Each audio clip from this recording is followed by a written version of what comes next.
جو شخص ہر نماز کے بعد سورہ یاسین کی آخری آیات 11 مرتبہ پڑھتا ہے، اللہ تعالیٰ اسے عزت اور دولت سے نواز دیتا ہے۔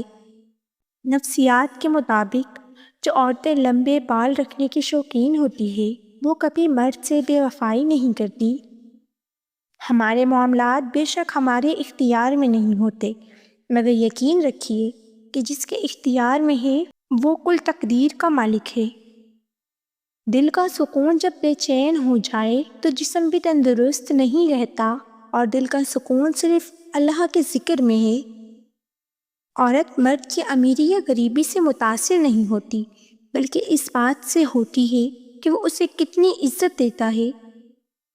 عورت محبت کم ملنے پر سمجھوتا کر لیتی ہے، مگر اگر عزت نہ ملے تو اندر سے مر جاتی ہے۔ پھر لاکھ کوششیں بھی کر لو، وہ دل تک آنے نہیں دیتی۔ ہم ننگے سر گھومنے والی لڑکی کو شرمندہ سمجھتے ہیں، مگر اس لڑکی کو دیکھنے والے لڑکے کو کچھ نہیں کہتے۔ عورت وہ نہیں جو ہزاروں مردوں کو دیوانہ کرے، بلکہ وہ ہے جو ایک ہی مرد کو 1000 بار دیوانہ کرے۔ مرد کی روک ٹوک عورت کے لیے نعمت ہے، ورنہ عورت اور کٹی پتنگ میں کوئی فرق نہیں رہتا۔ مومن پر شراب حرام ہے اور سچے عاشق پر جسم۔ 3 چیزیں ہمیشہ بیوی اور دوستوں سے خفیہ رکھیں: کل آمدنی، اگلا قدم اور جذباتی کمزوریاں۔ خوش رہنے کا راز: امید صرف اپنے آپ سے رکھو، کسی اور سے نہیں۔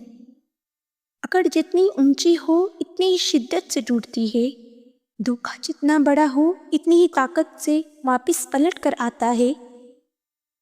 انسان کیچڑ میں گرنے سے اتنا گندا نہیں ہوتا کہ جتنا بد اخلاق سے ہوتا ہے۔ جب آیات حجاب نازل ہوئی تو کائنات کی پاکیزہ عورتوں نے پاکیزہ مردوں سے بھی پردہ کیا۔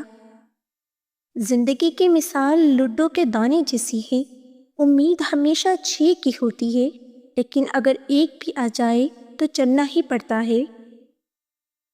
گھر والی عورت بے روزگار نہیں ہوتی، وہ دنیا کی سب سے مشکل ذمہ داری سنبھال رہی ہوتی ہے۔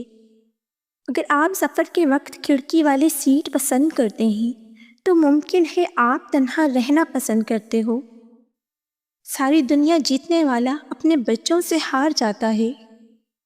عورت کو کمزور نہ سمجھو کہ وہ جتنی بار بھی ٹوٹتی ہے، اللہ اسے اتنی ہی بار پہلے سے بھی مضبوط کر دیتا ہے۔ محبت کی تعریف نہ پوچھ، چڑیا سانپ سے بھی لڑ جاتی ہے۔ آسمان کا حسن تاروں سے ہے اور عورت کا حسن اس کے بالوں سے۔ جس عورت نے اپنے شوہر کو خوش رکھا، گویا اس نے اپنے رب کو خوش رکھا۔ لڑکی کتنی بھی کوشش کرے اپنے شوہر کی ملکہ نہ بن سکے، مگر ہر غلطی کے بعد اپنے باپ کی شہزادی ہی رہتی ہے۔ جس عورت کی سوچ چھوٹی ہو، مرد نہ اس سے محبت کرتا ہے نہ ہی اس کی قدر کرتا ہے۔